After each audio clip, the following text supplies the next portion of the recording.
Do you remember those clothing brands that used to be everywhere? You'd see them splashed across malls, magazine ads, billboards, maybe even hanging proudly from the arms of every teenager strutting through the food court. They felt untouchable back then, didn't they? But blink, and they're gone. In 2025, some of these once iconic brands are disappearing so fast it's like watching fashion ghosts fade into thin air. They're not just struggling, they're vanishing. And here's the wild part. If you still have a hoodie or a pair of jeans from one of these brands in your closet, don't toss it, hold on to it. It might be considered vintage by next year.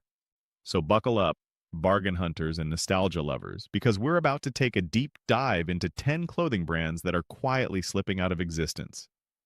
Once powerful names that dominated the retail world, now reduced to clearance bins and distant memories.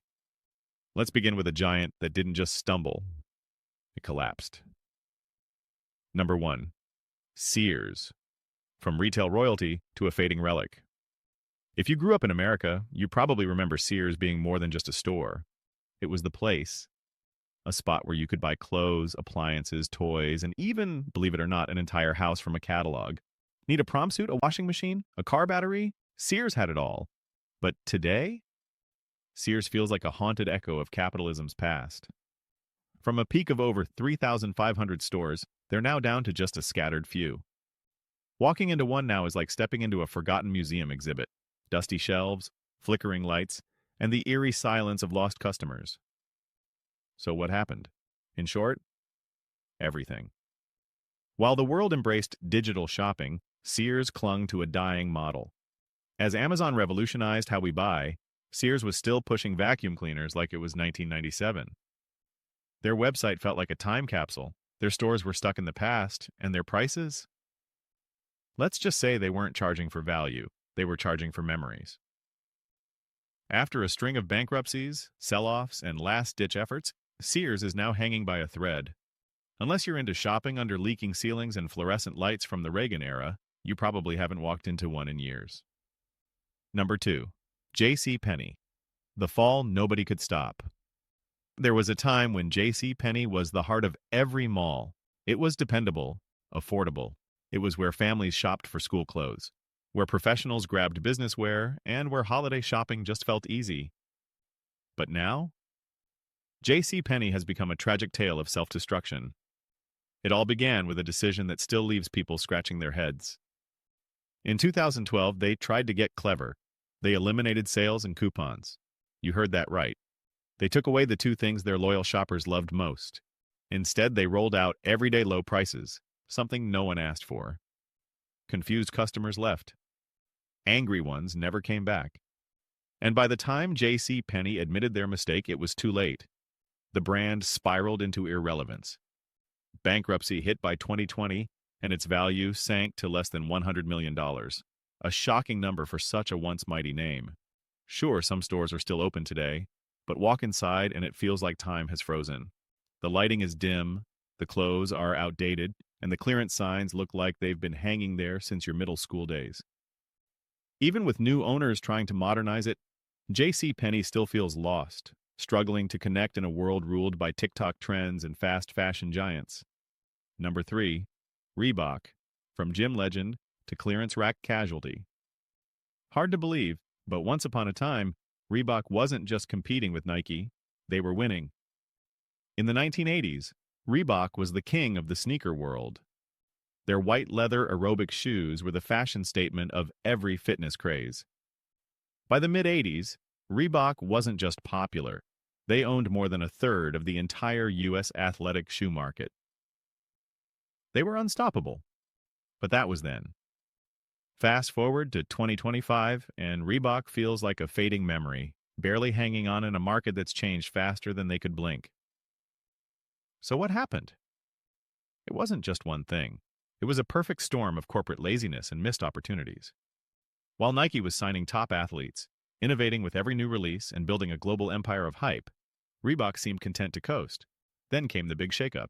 Adidas bought them in 2005. On paper, it looked like a bold move. But instead of supercharging Reebok, Adidas quietly shoved them into the background. While Adidas climbed, Reebok faded, collecting dust in the corners of the sportswear world. By 2021, Adidas was done trying. They sold Reebok off like old inventory, and the new owners have been trying to spark a comeback ever since. But here's the truth. Reebok feels out of place in today's sneaker game. In a world obsessed with drop culture, TikTok trends, and limited edition collabs, Reebok feels like logging into MySpace in a world of Instagram. Sure, you can still find Reebok sneakers, but let's be honest, they're more of a maybe if they're 60% off than a must-have. Unless something big changes, Reebok may soon join the ranks of brands we only talk about in throwback videos. Number 4. Abercrombie & Fitch. From club lights to closing time. There was a time when walking into an Abercrombie & Fitch store felt like stepping into a nightclub you were too young for. The music was loud, the lights were low, and shirtless models sprayed cologne like they were paid by the ounce. Teenagers in the 2000s, they loved it. It wasn't just shopping, it was an experience. But that experience, it didn't age well. Abercrombie built its empire on exclusivity, and it was no secret. The message was crystal clear. If you didn't fit their image, you didn't belong. Their former CEO even said out loud that they only wanted cool, good-looking people wearing their clothes. That kind of marketing worked until the world started to wake up. People began asking the hard questions. Why were the sizes so limited? Why did the stores feel like sensory overload torture chambers? And why did their ads look more like a frat party flyer than a fashion brand? Eventually, the backlash came hard and fast. Discrimination lawsuits, Supreme Court battles, viral exposés. Abercrombie went from trendy to toxic almost overnight. And while they've since tried to change, new logo, toned-down stores, fewer shirtless models, the damage was done. Teens moved on. And Gen Z, they aren't buying it, literally or metaphorically. The brand still exists, but it's not leading anymore. It's chasing trends, trying to prove it belongs in a world that values inclusion, transparency, and authenticity. And here's the real kicker. No matter how much they rebrand, some memories don't fade. For many, Abercrombie is still a reminder of when fashion was exclusive, arrogant, and judgmental, and that's a tough image to wash off. Number 5. American Apparel. When ethics and edge collide. American Apparel once stood as the cool, conscious rebel of fashion. Their message was loud and clear, basics with bite, made in the USA and produced without sweatshops. It was everything the modern shopper claimed to want, ethical, edgy, and unapologetically bold. But that boldness came at a price, literally and figuratively. A plain cotton t-shirt from American Apparel could cost over $20, while competitors were selling 5 packs for less than that. And the advertising? It didn't just push boundaries, it smashed right through them. Their campaigns were raw, sexualized, and controversial, banned in some cities and condemned by parents everywhere. Then came the real storm, scandal after scandal, most famously surrounding their CEO, whose controversies made more headlines than the clothes ever did. The brand, once worshipped by hipsters and creative types, started to feel off. Too expensive, too edgy, and far too problematic. The cracks widened, and eventually, the whole thing collapsed. Twice. By 2017, every American Apparel store was gone, closed, wiped out. Today, the brand survives, but barely. It's just another online store now, stripped of its Los Angeles roots and stripped of everything that once made it revolutionary. What was once a symbol of conscious cool is now just a forgotten tab in someone's browser. Another fallen icon in the graveyard of fashion. Number 6. Ed Hardy. When fashion gets too loud to survive.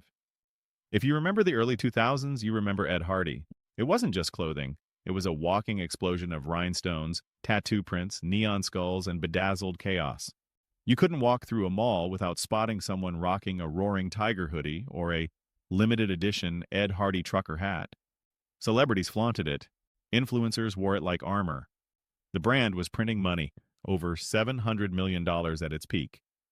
But it was too much, too fast. They licensed the brand to everything. Wine bottles, energy drinks, phone cases. Ed Hardy became so overexposed that it stopped being cool and started being a joke. It went from edgy to embarrassing in record time. By 2010, Ed Hardy was fashion poison. Comedians mocked it, sitcoms used it as a symbol of bad taste, and people who once wore it with pride started denying they ever touched it. Yes, you can still find Ed Hardy merch, but usually in dusty clearance bins or sketchy outlet stores. It's the fashion version of an old high school photo. Cringe-worthy, unforgettable, and definitely not something you frame. The fall of Ed Hardy wasn't just a mistake, it was a warning. When a brand becomes a punchline, there's no glitter strong enough to cover the shame. Number 7. Coldwater Creek, when comfort stops being enough. At its peak, Coldwater Creek was the queen of cozy catalog fashion. Think soft florals, elastic waistbands, flowing tunics, all served with a hot cup of suburban charm. The brand was like your mom's favorite throw pillow, comfortable, familiar, and forever stuck in its own world. And it worked, for a while.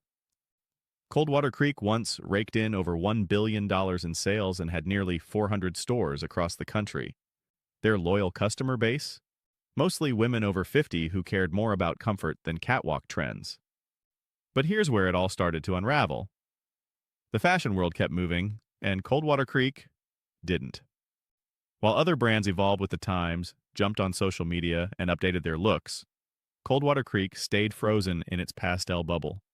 The world around them got faster, sharper, and more connected, but they kept sending catalogs like it was still 1997. Eventually, their core audience aged out, and the younger generation simply wasn't interested in wearing what looked like couch fabric. The brand filed for bankruptcy in 2014, tried to reboot, and then filed again in 2020. Now it lives on as a shadow of what it was, online only, still clinging to its old ways, still hoping someone out there misses their favorite tunic. But the truth is, Coldwater Creek became a time capsule. And time, it moved on. Brand 8, Diesel Premium Denim. Nobody's asking for any more. Diesel used to be the rebel of the fashion world. Back in the day, wearing Diesel jeans meant you had money and attitude. They were loud, edgy, and impossibly expensive. Some jeans cost $300 and still looked like they'd been attacked by a weed whacker. But that was the point. Diesel wasn't selling pants. They were selling a persona. And people bought it. Until they didn't. Flash forward to 2025, and Diesel feels like that one guy who peaked in high school and never moved on. Their slogan for successful living aged into irony as millennials turned to athleisure and Gen Z started thrifting or shopping sustainable. While the rest of the world cozied up in joggers and leggings, Diesel clung tightly to stiff, overpriced denim, refusing to change. The numbers didn't lie. Diesel USA filed for bankruptcy in 2019, and despite attempts to reinvent with influencer partnerships and trendy pop-ups, the brand couldn't shake off its outdated image. Consumers were moving on to comfort, affordability, and ethical fashion. Diesel, on the other hand, was still trying to sell $400 jeans to kids barely making rent. Sure, Diesel still has fans in parts of Europe. But here in the US, if you see it at a department store, it's probably collecting dust in the clearance bin, right next to an Ed Hardy hoodie and a regret.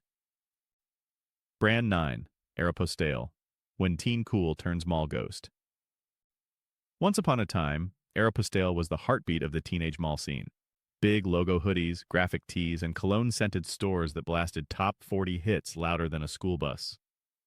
If you were a middle schooler in the early 2000s, you probably owned something that screamed Aero across the chest, like a desperate cry for popularity. But that scream turned into a whimper. In 2025, Aeropostale is less of a brand and more of a ghost floating through half-empty malls. At its peak, it boasted over 1,000 stores. Now, barely 300, and many of those are hidden between shuttered Claire's locations and food courts that smell more like nostalgia than pizza. What happened? They stopped evolving. While fashion shifted towards subtlety, sustainability, and individuality, Aeropostale stuck to the same formula: big logos, louder branding, and zero self-awareness. As teens grew up and style matured, Aeropostale stayed frozen in 2006. It became the fashion version of an embarrassing yearbook photo, loud, dated, and hard to look at. Bankruptcy hit in 2016. They were bailed out, sure, but what was saved was only a shell of what used to be. And now, as the next generation follows TikTok trends, shops secondhand, or flocks to Zara and Shein for fast fashion hits, Aeropostale is slowly disappearing into the shadows of retail history. Brand 10, True Religion, designer denim's great disappearing act. There was a time when if your jeans didn't have a giant horseshoe stitched on the back, were you even trying? True Religion wasn't just denim.